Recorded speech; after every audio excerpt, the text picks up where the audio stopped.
क्रोध की अग्नि, अगले चैप्टर का टाइटल। अगले दिन से बारी बारी वीर ने विक्रम के सारे बिजनेस बंद करवा दिए और विक्रम कुछ भी नहीं कर पाया। उसने सारे तरीके आजमाए, पैसे के बल पर लोगों को खरीदने की कोशिश की, उनको धमकाया, पर कोई भी उसका साथ देने को तैयार नहीं था। वो बस अपनी दुनिया तबाह होते हुए देख रहा था और अब अफसोस के अलावा कुछ नहीं कर सकता था। आज उसके बेटे की 13वीं थी और उसका क्रियाकर्म खत्म हुआ। अगली सुबह पुलिस की कुछ गाड़ियां विक्रम सिंह को गिरफ्तार करने आती हैं और उसे बाहर जाते हैं। बाहर उसे वीर खड़ा दिखता है। विक्रम, आप क्या करने आए हैं वीर? सब तो छीन लिया तूने, मेरा बेटा, मेरी सारी जमीनें, ये हवेली, अब सब नीलाम हो गया। बरसों की मेहनत पर तूने पानी फेर दिया वीर। कोई इज्जत, कोई सम्मान नहीं बचा, यहां तक कि मेरे अपने मुझे छोड़कर चले गए। अब क्या लेने आया है? वीर, एक चीज बची है तेरे पास अभी, उसके कान के पास जाकर, तेरी जिंदगी। विक्रम, वीर, इससे अच्छा तो यह है कि तू मुझे मार डालता। पूरी जिंदगी तबाह कर दी तूने। तू इतनी आसानी से मरता है तो मुझे सुकून नहीं मिलता ना। सुकून? वीर, दुश्मन हूं पर इतना तो जानता हूं तूने खुद भी खुद को बर्बाद कर लिया। मुझसे बदले की याद में तूने खुद को जानवर बना लिया है। वीर, कोई बात नहीं विक्रम सिंह, तू बर्बाद हो गया, इससे ज्यादा कुछ नहीं चाहिए मुझे।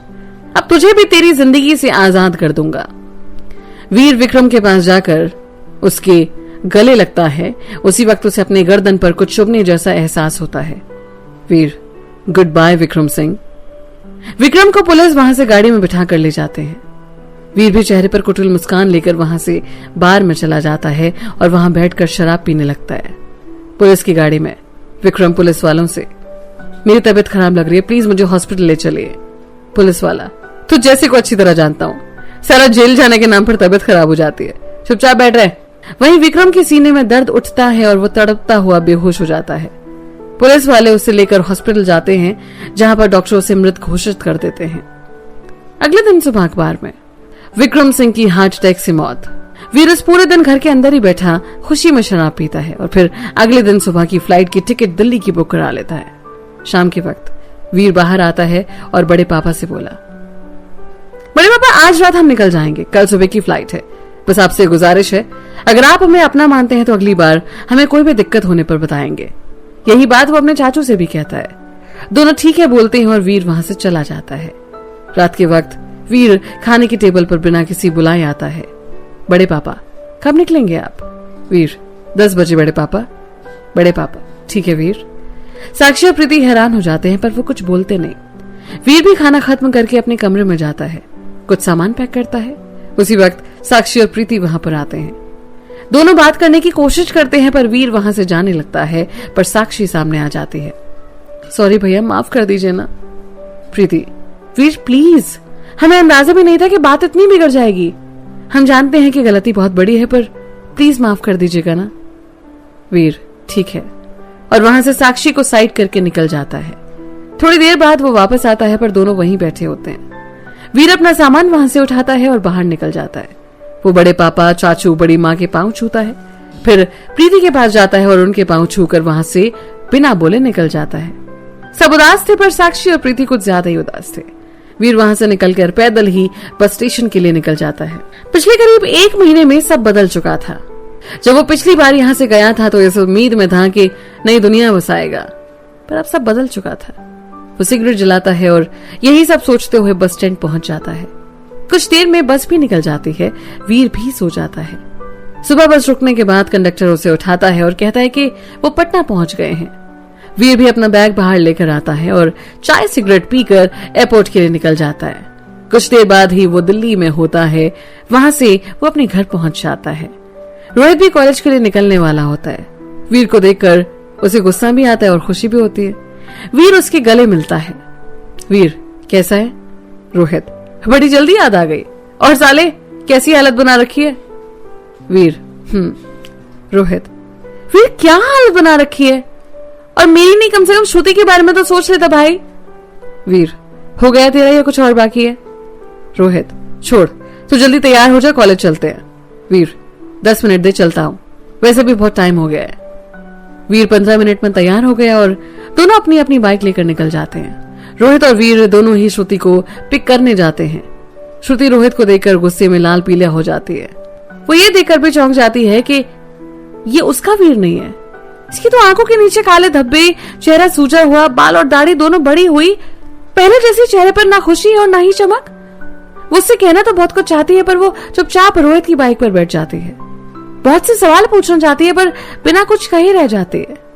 रोहित भी श्रुति की इस हरकत से चौंक जाता है, क्योंकि उसे ये उम्मीद नहीं थी। फिर तीनों वहां से निकलते हैं।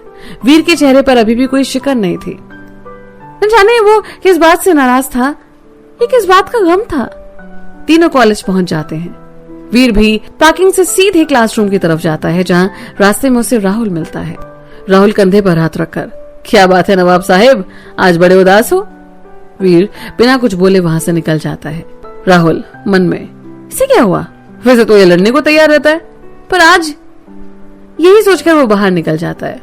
राहुल ये देख करके इसे क्या हुआ, फिर मुझे क्या, जैसे भी रहे, और वो निकल जाता है। वीर जब क्लासरूम में पहुंचता है तो उसे देखकर सब चौंक जाते हैं। एक तो वो इतने लंबे टाइम बाद आया और ऊपर से ये हाल। वीर बिना किसी को कुछ बोले गौरव के पास बैठ जाता है। इसी बीच प्रोफेसर आते हैं। वो वीर से बोले, वीर कहाँ थे इतने टाइम से? सर तबीयत ठीक नहीं थी, मेडिकल सर्टिफिकेट जमा करवा देंगे।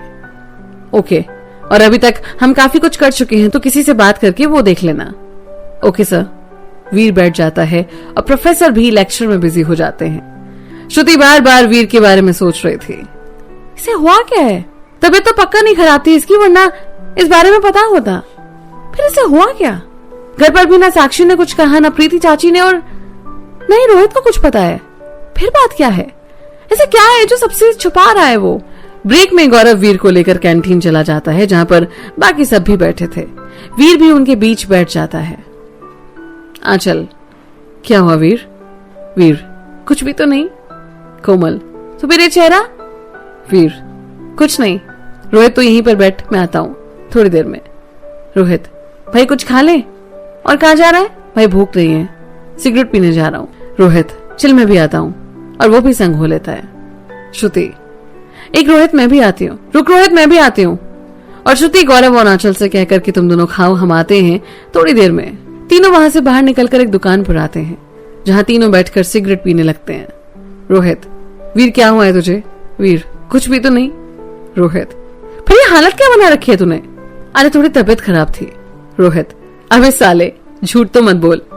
वीर, जब पता है झूठ बोल रहा हूं तो कोई बात होगी जो नहीं बताना चाहता था। बार बार क्यों पूछ रहा है? रोहित, क्योंकि दोस्त हूं तेरा, और पूछने का हक है मेरा। वीर, दोस्त से तो दोस्त ही रहना, अपनी लिमिट क्यों क्रॉस कर रहा है? रोहित, वाह भाई वाह, आज लिमिट की बात कर रहा है। वीर, तुझे जो सोचना है सोच, मुझे तेरी फालतू बकवास सुनने में कोई इंटरेस्ट नहीं है।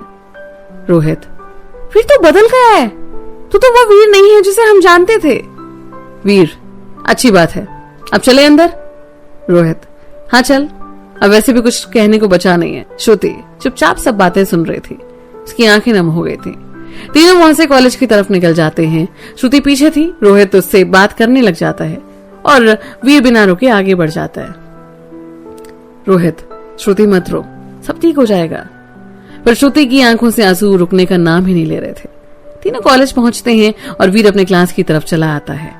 रोहित और श्रुति दोनों ही क्लास के लिए नहीं जाते, दोनों ही बाहर बैठ जाते हैं।